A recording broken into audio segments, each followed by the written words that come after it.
À l'occasion des Journées du patrimoine, les 17 et 18 septembre, la commune organise une exposition autour de la rencontre entre l'empereur Napoléon de retour de l'île d'Elbe et le 7e régiment de ligne de Chambéry, commandé par le colonel Charles de la Bédoyère.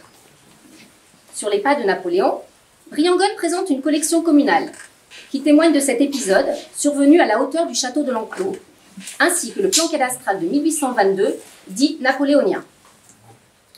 En juillet 1807, l'empereur Napoléon Ier déclare son intention et sa volonté de mettre en place un cadastre parcellaire. Le cadastre doit être le complément du Code civil et doit constituer la garantie de la propriété individuelle. C'est la loi de finances du 15 septembre 1807 qui est à l'origine du cadastre parcellaire français contemporain. Presque 2 siècles plus tard, on peut dire que cette vocation juridique du cadastre français n'a jamais été atteinte. Succédant aux plans terriers très hétérogènes dans leur présentation, et même dans leurs unités de mesure, le cadastre napoléonien fut levé par les méthodes de l'arpentage et fut révisé par la loi du 16 avril 1930. Avec les travaux gigantesques d'arpentage, apparaît une nouvelle profession, le géomètre du cadastre.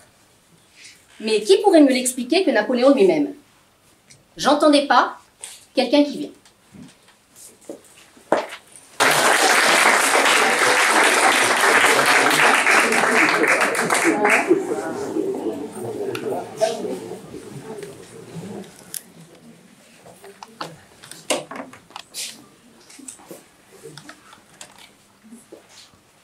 Ce qui caractérise le mieux le droit à la propriété, c'est la possession paisible et avouée. Il faut que le cadastre se borne à constater cette possession. À la seconde génération, il n'y aura plus de procès pour limite.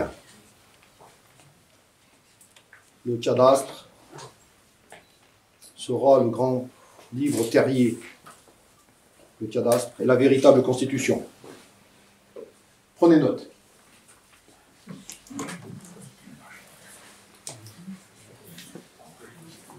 À ce jour, le recueil cadastral de Votre Majesté comporte 1132 articles.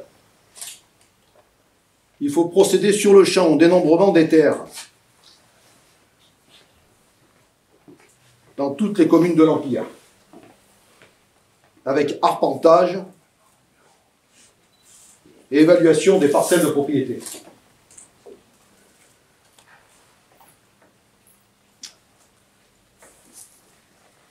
Le maire de la commune de Briançonne me propose de donner mon nom à la route de son village. Connaissez-vous cette commune, vous, qui est du département de l'Isère?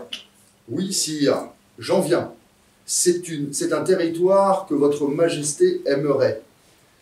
Les terres donnent un blé d'une qualité incomparable et les paysages sont aussi beaux que ceux de la Lombardie. J'espère que j'aurai le plaisir de découvrir vos terres natales. J'apprécie votre dévouement. Nous sommes ici à Paris, aux Tuileries. Portez mes notes au ministre du Trésor, Molien.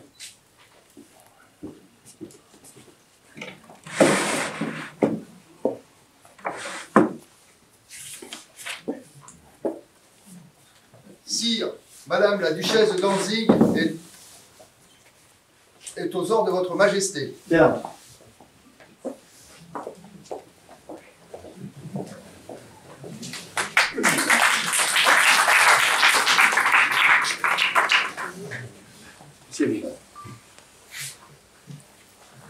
Ce que je savais de vous ne vous suffisait pas. Il fallait encore les frasques de ce soir.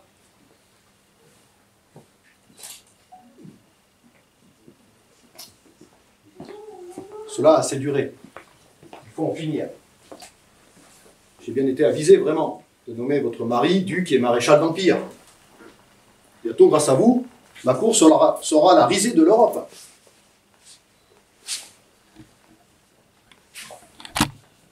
Ôter son titre à Lefebvre, je ne le peux ni le veux.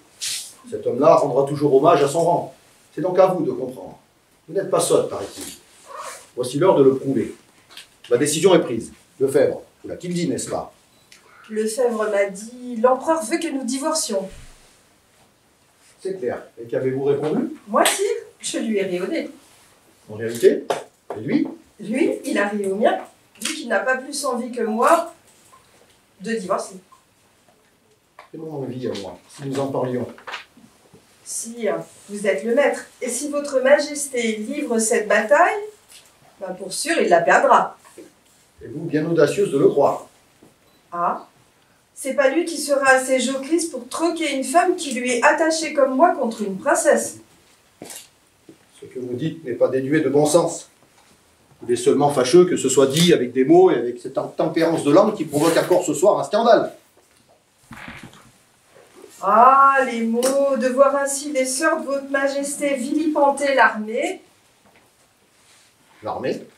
En ma personne, sire, vu que moi aussi j'ai servi sous les drapeaux. Vous? Bidon sur le flanc. Vous étiez vivandière?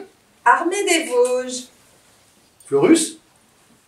Même que ce grand braque d'Augereau m'a cité à l'ordre du jour et embrassé devant tout le régiment, sans parler d'un coup de baïonnette dans le gras du bras. Voilà des vrais états de service, maréchal, à la bonne heure. Aussi, quand je passe au bras de Lefebvre et qu'une sentinelle lui présente les armes, j'en prends pour mon grade. Et c'est justice. Vous garderez donc vos galons si bien gagnés. Vous resterez la maréchale Lefebvre, duchesse de Nancy. Seulement, vous éviterez de passer à la cour. Oh, quant à ça, ça ne me privera guère. Pour sûr que c'était plus jovial du temps où j'étais blanchisseuse. Vous avez donc fait tous les métiers. Vivandière, bon. Le drapeau anoblit tout. Et blanchisseuse? À Paris, sire. J'ai lâché la partie rapport au mauvais payeur. Ainsi, figurez-vous qu'il y a un militaire qui a fait son chemin et qui me doit encore de ce temps-là une 60aine de francs que j'ai jamais osé lui réclamer. Je me suis même autorisée à vous apporter sa note. Et vous pensez que l'empereur va régler vos notes de blanchisseuse? Oh, quand votre majesté saura le nom, j'ai de quoi lui rafraîchir la mémoire. Alors, sur ma maigre solde, il me faut, c'est si mal écrit, il me faut encore venir en aide à ma mère, à ma sœur, qui sont forcées de quitter la Corse. La Corse? Buonaparte? Parbleu! Oui, je me souviens. Mais c'est votre nom que je cherche. Catherine Hübscher. Non, non. Attendez. Un surnom. Madame sans gêne. Voilà. Cette jeune fille si joyeuse, c'était vous? C'est moi. Ma voisine. J'étais privé de mon grade et de ma solde, rendu par mon oncle, le roi, plus tard.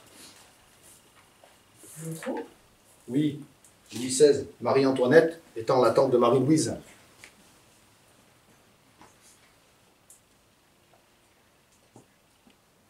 Oh, ben plus mauvais encore. Ah. Pardon. Bon. Que de souvenirs. Parlons de ma note maintenant. 40 francs de raccommodage. Mon linge était donc de si mauvais état. Pire que ça. Soit, ne marchons donc pas.